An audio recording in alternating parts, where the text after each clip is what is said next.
L'Active Zoom sur Active Radio. Active Radio, bonjour et bienvenue tout le monde. Aujourd'hui, pour notre Active Zoom, nous nous sommes intéressés à différents et compétents. Et aujourd'hui, pour nous en parler, nous sommes en compagnie de Monsieur Clément. Bonjour, Monsieur Clément. Bonjour. Monsieur Clément, donc vous êtes le directeur de l'IME de Puellemontier. Oui, l'IME Le Joli Coin de Puellemontier, donc qui est un des établissements de l'ADASM, l'association d'Ardoise d'Action Sociale et Médico-Sociale.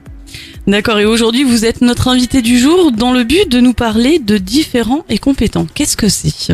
Différents et compétents, c'est un dispositif national qui est décliné dans une grande partie des régions du territoire hexagonal. Et en fait, le principe, l'intention sont poursuivis par ce dispositif, c'est de changer le regard que tout à chacun peut avoir sur le handicap. Souvent, le handicap est perçu comme un manque. On parle de déficience, de capacité limitée. Et le dispositif différent et compétent cherche justement à prendre un petit peu à rebours tous ces regards, toutes ces idées reçues, toutes ces manières de percevoir les personnes en situation de handicap et met en avant la question de la compétence. Alors cet événement, il s'inscrit dans le cadre de la Semaine européenne de la compétence professionnelle. Oui, alors dans les différentes actions qui sont portées par le réseau Différents et Compétents, donc c'est une association régionale qui est présidée par José Richier, qui est le directeur général de l'ADASM de Puellemontier et qui regroupe une trentaine d'établissements. Donc des ESAT, des IME, mais aussi une entreprise adaptée de la Champagne-Ardenne. Et ce réseau, justement, porte cette action de reconnaissance des compétences, des acquis par l'expérience, ce qu'on appelle la RAE.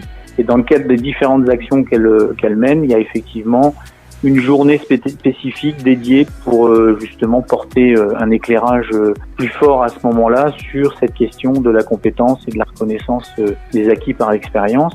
Donc cette journée a été inscrite effectivement dans cette semaine européenne. Classiquement, on remet ce jour-là justement les attestations qui ont été reçues par tous les candidats à l'échelle de la région dans les différentes actions de reconnaissance et de validation de leurs compétences. Alors cette année, effectivement, le contexte Covid, la crise, la pandémie en cours avec ce que cela implique, a amené à annuler cette journée régionale. On souhaitait quand même porter un éclairage sur cette manière de concevoir aujourd'hui la reconnaissance des acquis et justement à travers les médias régionaux, et c'est pour ça qu'on est très heureux que Active Radio parle de ce dispositif. Monsieur Clément, par rapport à ce dispositif, donc la Fête nationale de la compétence, qui s'intitule Compétence Day. Oui, c'est ça. Donc elle fêtera donc cette année, pour cette année 2020, tout de même sa 15e édition, ce n'est pas rien. Oui. Et donc là, effectivement, c'est une manière de valoriser le travail qui est fait dans tous ces établissements, donc que ce soit les ESAT, les IME, justement pour accompagner des personnes en situation de handicap, mais les accompagner en adaptant un petit peu justement, on va dire, les règles et les référentiels. De manière générale, quand on passe un diplôme, il faut qu'on ait tout, et si on n'a pas tout, on n'a rien. C'est-à-dire on est soit admis, soit recalé. Et la manière de procéder avec différents et compétents, c'est qu'en fait, on reconnaît vraiment les acquis qui sont validés. C'est-à-dire qu'on peut très bien valider une partie des compétences acquises. Voilà, et ça ne remet pas en cause le référentiel complet. Donc il y a un certain nombre de référentiels métiers qui existent sur lesquels les travailleurs ou les jeunes qui sont en apprentissage peuvent se référer. Donc ce sont des référentiels qui traitent d'un certain nombre de métiers, comme par exemple jardinier paysagiste ou les métiers de la restauration. Et chaque personne, dans ces référentiels, peut très bien valider une partie du référentiel. Donc Marie est avec moi, elle vous en parlera un petit peu dans le détail tout à l'heure. Mais Marie, qui est une des jeunes qui fréquente l'institution, a préparé il y a 2 ans justement un dossier dans lequel elle explique notamment une partie du métier de la floriculture, parce que c'est un métier dans lequel elle souhaite s'orienter plus tard. Et donc, elle a préparé tout un dossier qu'elle a présenté à un jury. On est vraiment organisé comme la manière d'un diplôme, si vous voulez. Donc, il y a des jurys qui sont organisés en partenariat avec le ministère de l'Agriculture ou de l'Éducation nationale. Et les personnes qui ont préparé ces dossiers se présentent devant un jury, présentent les preuves de l'acquisition de leurs compétences et sont questionnées par rapport à ce dossier pour vérifier effectivement qu'ils ont bien validé les compétences, et c'est ce qui leur octroie par la suite la délivrance d'une attestation, donc d'un diplôme qui est remis normalement à l'occasion de ce compétence D. Donc on peut le dire, c'est quand même une réelle chance justement pour ces jeunes d'avoir un diplôme si parfois ces jeunes sont mis à l'écart du milieu scolaire. Alors c'est une manière en fait d'adapter un petit peu le cursus de manière bienveillante, je vais dire, en restant avec un niveau d'exigence, parce qu'il n'est pas question, il faut rester dans une démarche validante, mais en fait on adapte les outils pour vraiment mettre en lumière les compétences qui ont été acquises. Donc on ne va pas rester dans un cadre forcément précis, et vous verrez que Marie, par exemple, elle a préparé un dossier avec des photos parce que c'était plus parlant pour elle de montrer un petit peu les différentes étapes aujourd'hui qu'elle est en capacité de construire justement son apprentissage.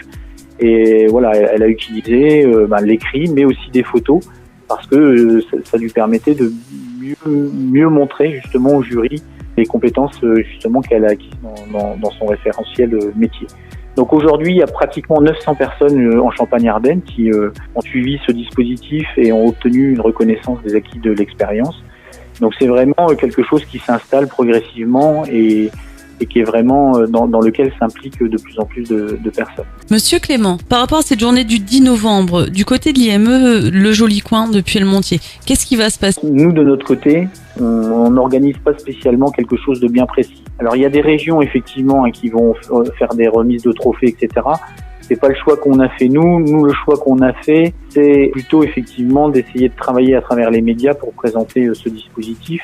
Le Différents et compétents Champagne-Ardenne a choisi chaque année de présenter un film, un documentaire métier, justement pour donner une information aux personnes en situation de handicap, pour bien présenter effectivement l'essence du métier. Donc l'année dernière, c'était les métiers de la restauration, et cette année, on présentera un film sur le métier de jardinier paysagiste, et c'est pour amener peut-être d'autres personnes, pour inciter d'autres personnes justement à rentrer dans ce dispositif en leur présentant un métier de manière bien concrète. Et on a déjà une petite idée d'à quel moment va avoir lieu ce film ? Le film, il est en préparation et normalement il sera prêt justement le 10 novembre. Merci Monsieur Clément. Nous allons maintenant donner la parole à Marie. Bonjour Marie. Bonjour. Alors Marie, donc tu vas nous parler un peu de toi. Je m'appelle Marie, j'ai 20 ans. Ça fait 5 ans que je suis sur l'IME. Je fais de la floriculture. Alors qu'est-ce qu'il te plaît justement par rapport à la floriculture ? C'est pouvoir toucher aux fleurs, faire des massifs, travailler dans les serres, puis les vendre. Et donc Marie, tu as participé à ce dispositif. Du coup, comment tu as fait pour préparer le dossier ? J'ai fait un dossier de preuve sur le rempotage des plantes d'intérieur. Tu as déjà passé devant le jury ou tu dois y passer prochainement ? Je suis déjà passée devant le jury. Et tu n'as pas eu trop peur ? Ça s'est bien passé ? Et ça s'est très bien passé. Et du coup, alors ce dispositif, qu'est-ce qui t'a permis de faire ? Qu'est-ce qui t'a permis d'apprendre ? Qu'est-ce qui va te permettre pour la suite ? C'est pour valoriser mes compétences et voir ce que je dois travailler encore un peu pour plus tard travailler. Marie, est-ce que s'il y a des jeunes aujourd'hui qui t'écoutent, des personnes qui souhaiteraient, pourquoi pas, faire ce dispositif, qu'est-ce que tu pourrais leur dire pour qu'ils n'hésitent pas à le faire ? Ne pas avoir peur des gens, c'est pas parce qu'on est handicapé qu'on peut pas avoir un diplôme. C'est différent, mais on a quand même un diplôme. Je te remercie. Au revoir Marie. Au revoir. L'Active Zoom, le reportage près de chez vous.